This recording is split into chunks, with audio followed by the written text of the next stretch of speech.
Can we just thank once again Alana Story for that powerful time of worship this morning? Thank you. I was trying my best to hold it together because I knew I would have to get up and say words that were comprehensible, and I didn't quite make it. So I'm so pleased to see you all this morning, and I just want to tell you a little story. On Halloween 2011, I woke up to a searing pain in my left leg. And with great trepidation, I peeled back the blankets and I looked down and I saw that my calf muscle was swollen to more than twice its normal size. And y'all, I wear really bulky pajama pants, okay? And those things were straining at the seams. And being the highly rational person that I am, I assessed this situation and I thought, this is not good. A few hours later, as I laid on a stiff mattress in the emergency room, I learned that I had a massive blood clot stretching from just above my knee down to my ankle. I was 27 years old at the time. I was serving as the missions pastor at my church in Southern California, and I had been ordained just a few years earlier. I thought then that I had known the direction my life would take. And while it took me a while to realize it, my life changed that day. In the weeks and months that followed that trip to the hospital, I think I can probably best summarize my emotional and physical state as I was a massive train wreck, let's just put it that way. I was completely paralyzed by fear. My doctors were unable to explain for a very long time why an otherwise healthy 20-something young woman developed a blood clot. Weren't sure how they could prevent it from happening again. And so I was placed on all kinds of medicines and poked and prodded into oblivion with all kinds of needles and different things. Spoiler alert, I lived through the process. And in the midst of that chaos, I started to realize that I was not doing well. And this was evidenced to me by my friends and family who said things like, "Hey, you're not doing well."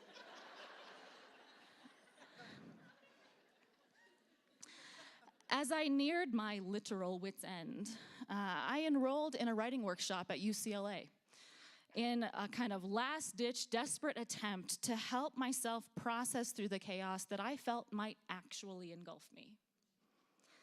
Now, just take a second and picture me, a 27-year-old Wesleyan pastor who's physically and emotionally broken, sitting in a room full of aspiring actors, not completely sober poets, and other very, let's just say, colorful Los Angeles characters. I'm pretty sure if a social scientist had walked into the room, it would have been a fascinating study for them. I spent weeks together with this fabulous little group, writing out scenes from our lives, bearing our most vulnerable moments on paper, and then helping one another as we strung those moments together into compelling narratives. I had started by writing about the physical trauma that I was walking through, but then I began to branch out and write about my life before the blood clot. My life is quite literally divided into BC, before blood clot and after blood clot. I cannot begin to describe to you how healing that writing workshop was for me. And the fear that had gripped me miraculously melted away. The further I dove into writing narratives, the more complete that I felt. And then one day I had a revelation. People were interested in the stories that I had to tell. This crazy, fabulous crew in my writing workshop thought I was interesting. Me. And this group, who had no connections to Christianity, continued to ask me for stories about what it's like to be a female pastor.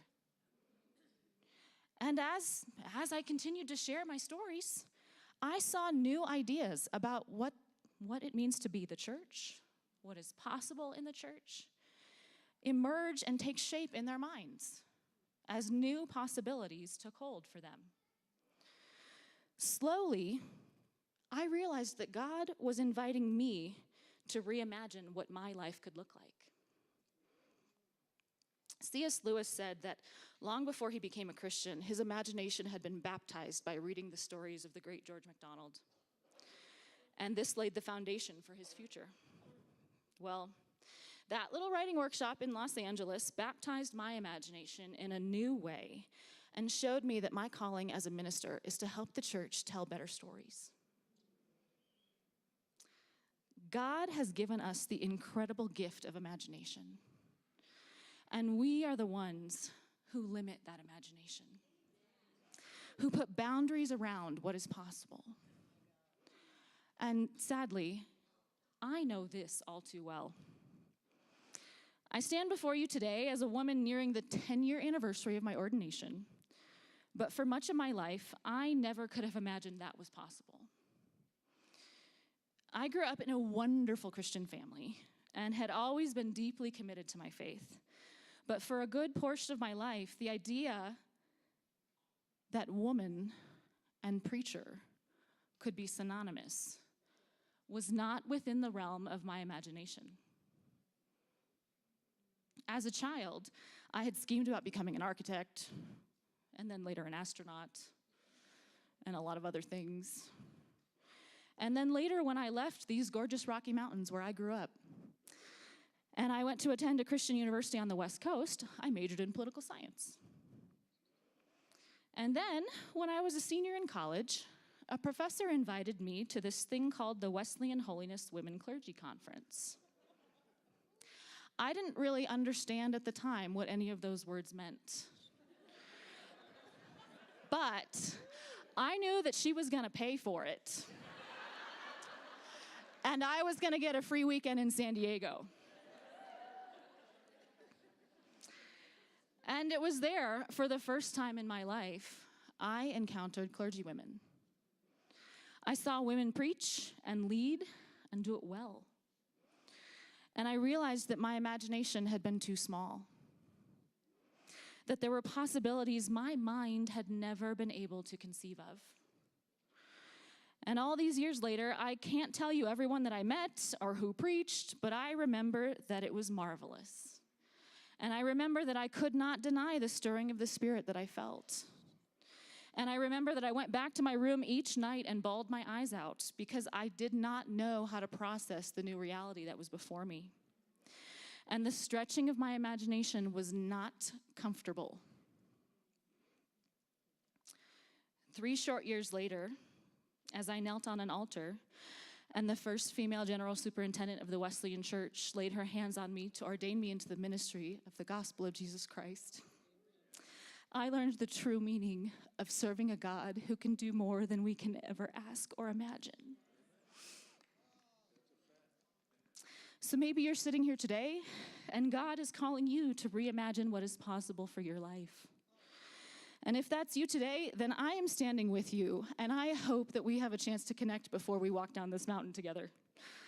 And it will not be comfortable, and it may even be painful, but I can promise you that God will meet you in that liminal space of possibility. And for all of us here, I believe that God is calling each one of you to help people to reimagine the possibilities in the world around them. Friends, the church needs storytellers. We need to be about the business of bringing new possibilities into the realm of the imagination. Stories help us to reimagine the world around us, to see the potential that God has bestowed upon all of creation and upon humanity in particular. And ladies, we especially need to be storytellers.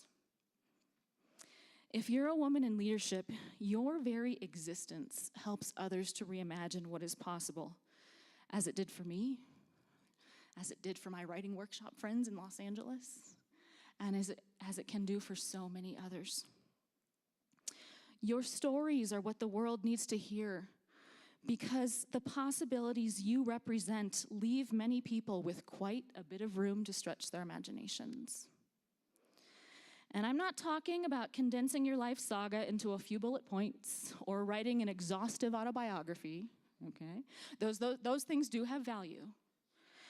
I'm talking about giving people glimpses of the smaller moments the baptism that you performed last week, the conversation you had with your child, the way that you chose to respond to an emergent issue in your community.